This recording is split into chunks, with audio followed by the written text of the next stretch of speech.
ప్రకృతి సిద్ధమైన పర్యావరణ అనుకూలమైన సేద్యమే సేంద్రియ వ్యవసాయం. రసాయనిక ఎరువులు, పురుగుమందులు వాడకుండా కంపోస్టు, పచ్చిరొట్ట జీవాధారిత ఎరువులతో పంటలు పండించే పాత విధానమే సహజ వ్యవసాయం. కాలుష్యాన్ని తగ్గిస్తూ నేల సారాన్ని సంరక్షిస్తూ అటు రైతులు ఇటు వినియోగదారుల ఆరోగ్యాన్ని కాపాడటానికి ప్రభుత్వం కృషి చేస్తోంది. దీనికి అనుగుణంగానే కేంద్ర రాష్ట్ర ప్రభుత్వాలు సేంద్రియ సాగుకు క్షేత్రస్థాయిలో మహిళా రైతులను సమన్వయం చేస్తూ గ్రామాలలో సహజ వ్యవసాయంపై అవగాహన కార్యక్రమాలను నిర్వహిస్తున్నారు. ప్రకృతి వ్యవసాయ విస్తరణలో భాగంగా national mission and natural farming సాధనకు భారత ప్రభుత్వం కృషి చేస్తుంది. నారాయణపేట జిల్లాలో 1250 ఎకరాల్లో సహజ వ్యవసాయం చేయాలన్న లక్ష్యంతో రాష్ట్ర ప్రభుత్వం వ్యవసాయ శాఖ ఆధ్వర్యంలో గ్రామ భారతి స్వచ్ఛంద సంస్థ సహకారంతో 5 రోజులు శిక్షణా కార్యక్రమం నిర్వహించారు.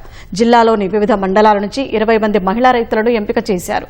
ఈ శిక్షణా కార్యక్రమాన్ని గ్రామ భారతి నారాయణపేట గౌరవ అధ్యక్షులు డిఎంహెచ్ఓ డాక్టర్ జయచంద్రమోహన్ వ్యవసాయ క్షేత్రంలో నిర్వహించారు.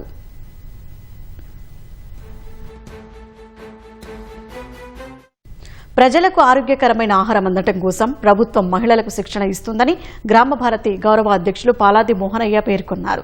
మహిళలను ముందంజలో ఉంచడంతో పాటు వ్యవసాయ విధానంలో మార్పుకు దారితీస్తుందని గ్రామ భారతి రాష్ట్ర అధ్యక్షులు మోటూరి సూర్యకళ అన్నారు. ప్రకృతి వ్యవసాయ విస్తరణకు వారి బాధ్యతలు, సహజ వ్యవసాయంతో ఎలాంటి ప్రయోజనాలు చేకూరుతాయో జిల్లా వ్యవసాయ శాఖ అధికారి జాన్ సుధాకర్ వివరించారు. దేశంలో 1 కోటి మంది రైతులకి శిక్షణ ఇచ్చి వాళ్ళని ప్రకృతి వ్యవసాయం వైపు తీసుకురావాలనేది ఉద్దేశం. దాదాపు 7.5 లక్షల హెక్టార్స్ భూమిని ప్రకృతి వ్యవసాయంలో చేయించాలనేది భారత ప్రభుత్వం యొక్క ఉద్దేశం. కృషి సఖి అని మహిళల్ని ఎంపిక చేసి వాళ్ళకి ముందుగా అంటే టీచర్స్గా వాళ్ళకి ట్రైనింగ్ ఇచ్చేసి వీళ్ళు గ్రామాల్లో వెళ్లి రైతులకు శిక్షణ ఇచ్చే విధంగా ఈ కార్యక్రమాన్ని రూపకల్పన చేయడం జరిగింది. ఈ వ్యవసాయ క్షేత్రంలో ఉన్న స్త్రీమూర్తులు ఎవరైతే ఉన్నారో వీళ్ళందరూ గనక ప్రకృతి వ్యవసాయాన్ని ముందుకు తీసుకెళ్తే సమాజంలో, దేశంలో ఆరోగ్యకరమైన దేశాన్ని, సమాజాన్ని నిర్మించడానికి మనమంతా ముందంజలో ఉంటాము. శిక్షణ ఇవ్వడమే కాకుండా వీళ్ళ ద్వారా ఆ 1250 ఎకరాలను ఏ విధంగా న్యాచురల్ ఫార్మింగ్, ప్రకృతి వ్యవసాయాన్ని ఏ విధంగా నిర్వహించాలా, ఎక్కువ మంది రైతులను ప్రకృతి వ్యవసాయం వైపుకు మళ్లించాలా అనే విషయాల మీద కూడా రాబోయే 2-3 సంవత్సరాలలో మనము ఫోకస్ చేసి న్యాచురల్ ఫార్మింగ్ దిశగా మనం నారాయణపేట జిల్లాలను నడిపియాలనే టార్గెట్ తోటి పనిచేస్తా ఉన్నాం. ఎంపిక చేసిన మహిళా రైతులకు జీవ ఎరువుల తయారీ, పచ్చిరొట్ట తదితర అంశాలపై శిక్షణ ఇవ్వడంతో పాటు ప్రత్యక్షంగా నిర్మించారు. నేల సహజ నిర్మాణాన్ని, సహజ సారాన్ని అభివృద్ధి చేస్తూ సాగే సేంద్రియ వ్యవసాయంపై అవగాహన కల్పించారు. హరిత విప్లవంలో భాగంగా ప్రపంచవ్యాప్తంగా రసాయన ఎరువులు, క్రిమి సంహారకాల వినియోగం పెరిగి వ్యవసాయ భూములు ఇప్పటికే పూర్తిగా దెబ్బతిన్నాయని, నిస్సారంగా మారిన భూములను సారవంతంగా ఎలా తయారు చేయాలో మహిళా రైతులకు ఈ 5 రోజుల పాటు శిక్షణలో నేర్పించారు. ధాన్యం, కూరగాయలు, ఫలాల్లో క్రిమి సంహారక అవశేషాలు తగ్గుతాయి. తద్వారా ఆరోగ్యం పెరుగుతుంది. రైతులకు పెట్టుబడి ఖర్చు తగ్గుతుంది. వ్యవసాయం లాభదాయకమవుతుంది. రసాయన క్రిమి సంహారకాల వినియోగం ద్వారా పర్యావరణం, రైతు ఆరోగ్యం పూర్తిగా దెబ్బతింటున్న నేపథ్యంలో ఇలాంటి సమస్యలను అధిగమించేందుకు సహజ వ్యవసాయం ఉపయోగపడుతుందని శిక్షణ పొందిన మహిళలు అంటున్నారు.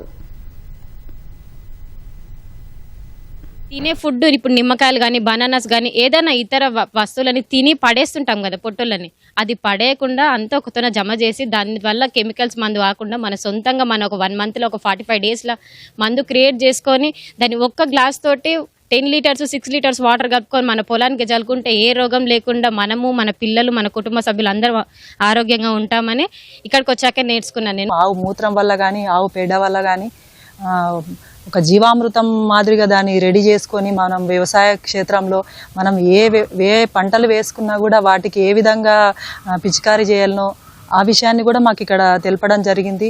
ఇది ఆవు మూత్రం దగ్గర బెల్లం 2 కేజీల బెల్లం దగ్గర తయారు చేసుకొని పంట వచ్చిన 15 రోజులకు చల్లాలి. ఇది పంట బాగుంటుంది.